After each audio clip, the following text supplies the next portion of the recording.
Everyone, good morning. কেমন আছো তোমরা সবাই? আশা করছি সবাই তোমরা খুব ভালো আছো, সুস্থ আছো। আমরাও তো এই ভালোই আছি। তো আজকে হচ্ছে সরস্বতী পুজো। আজকে সকাল সকাল এই ব্লগ শুরু করেছি। ঘুম থেকে উঠেছি ওই 8:30। ভেবেছিলাম 6টায় উঠবো, উঠতে হয়ে গেছে 8:30। সকালবেলা এই শীত করে ঘুম ভাঙতে ইচ্ছা করে না। সকালে উঠে এই যে রান্নাঘরে চলে এসেছি। কোনো মতে কিছু একটা রান্না করে স্কুলের জন্য রেডি হবো। সোনাকে এখনো তুলিনি। এখন ঘড়িতে কিন্তু 9টা বেজে গেছে। এইসব টুকটাক রান্না করতে করতে একটু স্টপ রাখতে হলো, কারণ ঘরে টমেটো একদম শেষ। ভাই বাজারে যাবে, টমেটো আনবে, তারপর আবার জ্বালাবো। সময় খুব কম, তাই ওই কারণে ভাবলাম যে রেশনের চালগুলো তো খাওয়াই হয় না, তো রেশনের চাল দিয়ে আজকে খিচুড়ি করব। আর আমার বেশ ভালোই লাগে কিন্তু এই রেশনের চালের খিচুড়ি। তো একেবারে এর মধ্যে দেখো দিয়ে দিয়েছি সমস্তটা, বেগুন, কড়াইশুঁটি, গাজর, তারপরে মূলো, শিম আর ক্যাপসিকাম ছিল একটা, সমস্তটা দিয়ে দিয়েছি। আর এই কড়াই মশলা এটা কষাতেই যাব, ফ্রিজে গিয়ে দেখছি টমেটো একদম সমস্তটা শেষ। এখানে ডাল সেদ্ধ রয়েছে, মুগ, মটর, মুসুর 3 রকমের। তো এটা ঢেলে দেবো একটু পরে, আর সোমবারটা দিয়ে মধ্যে ঢেলে দেবো, দিলেই করে রান্নাটা কমপ্লিট। তারপরে স্নানে যাব।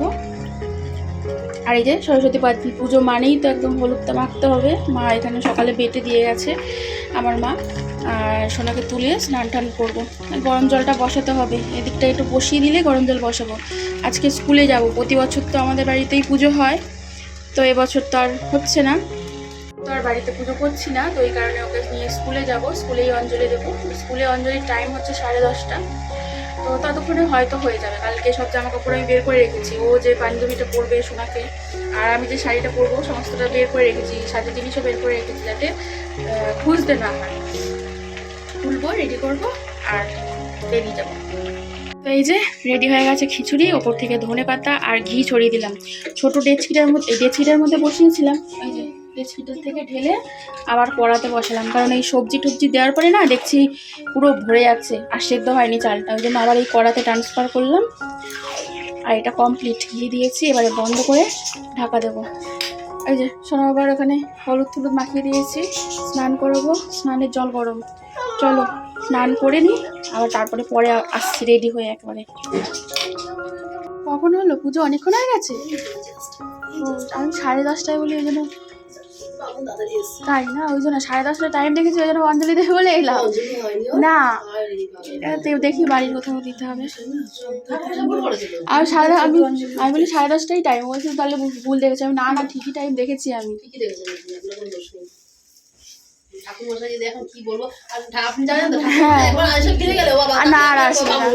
ঠিক আছে, আচ্ছা ঠিক আছে।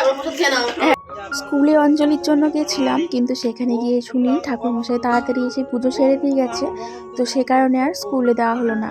তারপরে পাড়ায় এসে দেখি পাড়ায়ও নাকি আজকে পুজো হয়ে গেছে তাড়াতাড়ি, তো সে কারণে আবার সোনার এক বান্ধবীর বাড়িতে এলাম। এই যে ওর বান্ধবী, স্কুল ফ্রেন্ড, তো এর নাম হচ্ছে আহানা। তো আহানাদের বাড়িতেই এসেছি। আমাদের বাড়িতে পুজো হচ্ছে। ওর মাকে ফোন করে ওর বাড়ি খুঁজে ওর মা আবার এগিয়ে নিয়ে এলো আমাদেরকে। তো এখানে তোমার দাদাভাই, আমি, সোনা, আমরা 3জনেই এসেছি। তো এখানে আর কি অঞ্জলিটা দিলাম। তো আমিও যেহেতু উপোস করেছিলাম, ওদের বাড়িতে আমি, সোনা আর তোমাদের দাদাভাইয়ের সকালবেলা ঘুম থেকে উঠে কিছুই খাওয়া দাওয়া করেনি। তো আমরা সবাই এখানে একবারে ঠাকুরের অঞ্জলিটা দিয়ে নিয়েছি। তো এখন এই বাজে হচ্ছে ঘড়িতে 12টা। আর সকালে রেডি হয়ে তোমাদের সাথে কথা বলার অবধি সময় পাইনি। একটু তাড়াহুড়ো করে স্কুলে চলে গেছিলাম, টাইমের মধ্যে পৌঁছে গেছিলাম, কিন্তু টাইমের মধ্যে পৌঁছেও হয়নি। আগে স্কুলে অঞ্জলি দিতে পারিনি, কারণ স্কুলের আজকে টাইম দিয়েছিল 10:30টার সময় অঞ্জলির টাইম, আর ঠাকুরমশাই এসে গেছিলো তার আগে। তো এই কারণে ওখানে আর অঞ্জলি দেওয়া হয়নি। ম্যাডাম বললো যাও, ঠাকুরমশাই এসে গেছে যেকালে পুজো দিয়ে দিই, কারণ একবার যদি ঠাকুরমশাইকে পাঠিয়ে দেয় আর তারপরে আবার কখন আসবে না আসবে। তো এই কারণে ওখানে স্কুলে অঞ্জলি দিতে পারিনি। আবার সোনার স্কুলের একটা বান্ধবীর বাড়িতে গিয়ে সেখানে অঞ্জলি দিলাম, ঠিক আছে। আর এই এসেছি, ওখান থেকে আবার ওর মা প্রসাদ পাঠিয়ে দিয়েছে, সেটা এখন খাওয়া দাওয়া করবো। আর সকালে তো তোমাদের দেখাতেই পারিনি। এই যে দেখো, এই শাড়িটা পরেছি, এই পুজোর সময় নিয়েছিলাম মিশো থেকে। আর এইভাবে ব্লাউজটা বানিয়েছি, ব্ল্যাক কালারের, এর সাথে ব্লাউজ পিস যেটা ছিল আলাদা করে, তো এটাই বানিয়েছি। সঙ্গে এই কানের দুলটা পরেছি। এত বিরক্তি হচ্ছে, 14 বার শুধু এই কানেরটা খুলে যাচ্ছে, এত ভার। অন্য একটা বুদ্ধি দিয়ে পরেছি। বেশিক্ষণ পরে থাকা যাবে না, এখন একটুখানি ফটো তুলবো, তোমাদেরকে দেখাবো বলেই পড়লাম। আর এখন দেখি কোথাও যেতে পারি কি। দেখো আমাদেরকে কেমন লাগছে একটুখানি অবশ্যই কমেন্টের মাধ্যমে জানাবে। আজকে তোমাদের সাথে মানে ক্যামেরা রেখে কাজকর্ম শেয়ার করার ভিডিও দিতে পারছি না, কারণ পুজো আর্চার দিনে জানোই তো একটুখানি সমস্যা হয়। তাই আমার সুন্দর লাগছে, থ্যাংক ইউ। সোনা বলছে আমাকে কি সুন্দর লাগছে। এখানটা অন্ধকার, সোনা আবার এখন ফটো তোলা হচ্ছে, আমরা এখন ফটো তুলছি।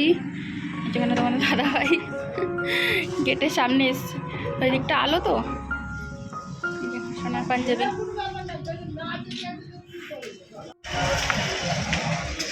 আয় সোনা। এখন বাইরে যাচ্ছি ছবি তুলতে, তো দাঁড়া গাড়ির সামনে।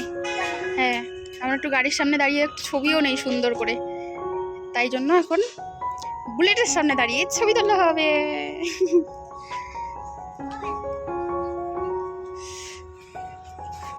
তো খিচুড়ি তো করাই ছিল, এখন আমি এই যে পাঁপড় ভেজেছি আর করলাম গরম গরম বেগুনি। খিচুড়ি বেগুনি একদম খাওয়াটা আজকে জমে যাবে।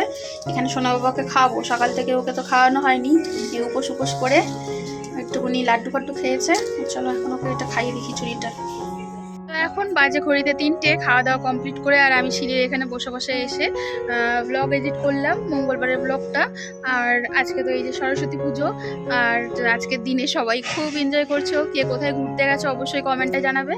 আর আমরা মানে সেরকম কোনো প্ল্যানিং করি নি দেখে মানে কোথাও যাওয়া হয়নি, তো যদি বিকেলে ইচ্ছে করে তো যাবো। আর দেখা যাক, বিকেলবেলা যদি যাই তাহলে তো অবশ্যই তোমার সাথে শেয়ার করবো। সোনা বাবা আর তোমাদের দাদাভাই নিচে শুয়ে আছে, আর আমি এই যে ভিডিও এডিট করে নিচে যাব। হালকা হালকা ছাদে রোদ্দুর রয়েছে, বেশ ভালো লাগছে কিন্তু। আর কিছু জামা কাপড় রয়েছে, তো এগুলো তুলতে হবে। আর এখানে সোনা বাবার ব্যাগটা মা কালকে কেচে দিয়েছিল। এই যে সোনা বাবার স্কুল ব্যাগটা, যেহেতু এখন স্কুল বেশ কদিন হবে না, সেই আবার মনে হয় হতে হতে সোমবার কি মঙ্গলবার এরকম কটা দিন লাগবে, তারপরে আবার স্কুল শুরু হবে। তো ওই কারণে মা ব্যাগটাকে করে কেচে দিয়েছে। চলো এখন নিচে গিয়ে একটুখানি শোবো, আর ব্লগটাকে এবারে সেভ করব। এতক্ষণ এডিট করেছি, এবারে চেক করে তারপরে সেভ করব, তারপরে পোস্ট করতে করতে কটা বাজে তার কোনো ঠিক নেই। কোনো টাইম মতন ব্লগ তোমাদের সাথে শেয়ার করতে আমি পারি না, কারণ কখন কীরকম সময় যায়, কাজকর্মের মধ্যে থাকি তো সবসময়, তো টাইমই আর কি সবসময় হয় না। যাই হোক, চলো নিচে যাই। এখন ঘড়িতে বাজে হচ্ছে রাত্রির 8:30 বাজতে যায়। সকাল থেকে কোথাও একটা যাব এই করতে করতে বেলা 8:30 বাজে। দুপুরবেলা এসে যেই মানে ভিডিও এডিট করে নিচে এসে ঘুমিয়ে পড়েছি, ঘুম থেকে উঠতে 7টা, তারপরে সোনাকে খাওয়ানো, আর এই রেডি হতে 8:30, বেরোতে 9টা। কোথায় যাই জানি না, তো চলো যেখানেই যাবো তোমাদের সাথে শেয়ার করব। আর দিল্লি রোডের পাশে একটা সরস্বতী ঠাকুর হয় বেশ বড় করে, ওখানে প্রতি বছরই যাই, তো ভাবছি ওখানেই যাবো। তো আর কোথায় যদি যাই তো সেটা তোমরা অবশ্যই দেখতে হবে। আর এই যে চুড়িদারটা পরেছি, সঙ্গে এই কানেরটা মেলা থেকে কেনা, এগুলো 30 টাকার কানের। এগুলো কিন্তু হালকা আর বেশ পরেও আরাম, দেখতেও সুন্দর, দামেও কম, নামে ভালো। তো চলো, এই যে সোনা আবার রেডি শুয়ে আছে, ওখানে সোয়েটার পরে দিয়েছি। আমি হালকা একটা জ্যাকেট নিলাম, কারণ বাইকে গেলে আবার ঠান্ডা লাগবে। তো ঘরে তো গরম লাগছে, আবার বাইকে যখন চড়বো তখন আবার ঠান্ডা লাগবে, তো এই কারণে হালকা একটা জ্যাকেট দিয়ে নিলাম। তোমার দাদাভাই রেডি হলে বেরিয়ে পড়বো। আচ্ছা, আজকে দিনেই তো মজা, মেলা তো ভিড়েই ভালো লাগে না, প্রচুর ভিড় আজকে মেলায়।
গিটার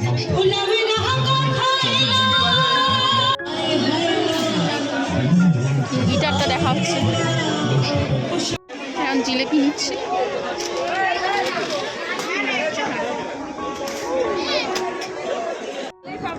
ও মাসি পাঁপড় কত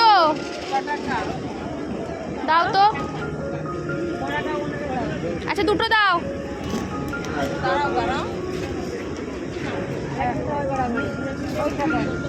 আজকে সারা মেলা খুঁজে আমরা কিন্তু কিছুই খাইনি। এখন যে যাওয়ার সময় পাঁপড় ভাজা ভালো শোনা, রথের মতন বল, রথে পাঁপড় ভাজার মতন। তারপরে এইবারে বেরিয়ে যাবো, মেলা ঘোরা কমপ্লিট। এখন বিআরটি স্টেশনের পাশে একটা দোকান থেকে বিরিয়ানি নিচ্ছি না, এখানে বসবো কেন, চলো।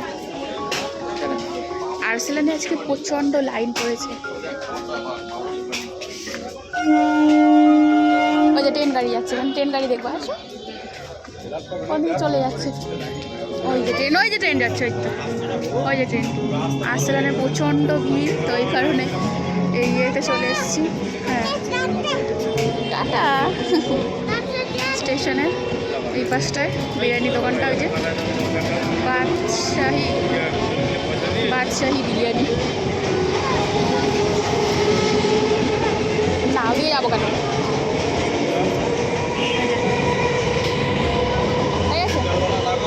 এত তাড়াতাড়ি হয়ে গেল? স্যালাড দিয়েছে নেই?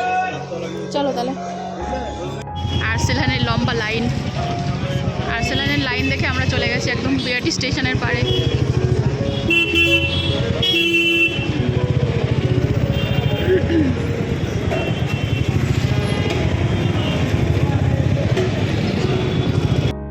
তো এই যে এখন আমরা খেতে বসেছি শোনাবা বিরিয়ানি। আর অলরেডি কিন্তু ঘড়িতে অনেকটা রাত হয়ে গেছে, খাওয়া দাওয়া কমপ্লিট করি। এখন এই দেখো ঘড়িতে কটা বাজে, 12টা বাজতে যায়। তো খাওয়া দাওয়া করছি, খাওয়া দাওয়া করে নিই। তো চলো আজকের মতো ব্লগটা এখানেই শেষ করছি। আজকের ব্লগে কিছু ভালো লেগে থাকলে অবশ্যই লাইক, কমেন্ট, শেয়ার আর সাবস্ক্রাইব করতে একদম ভুলবে না। আজকের মতো টাটা, দেখা হচ্ছে নতুন একটি ব্লগের সাথে। ততক্ষণ তোমরা সবাই খুব ভালো থেকো, সুস্থ থেকো।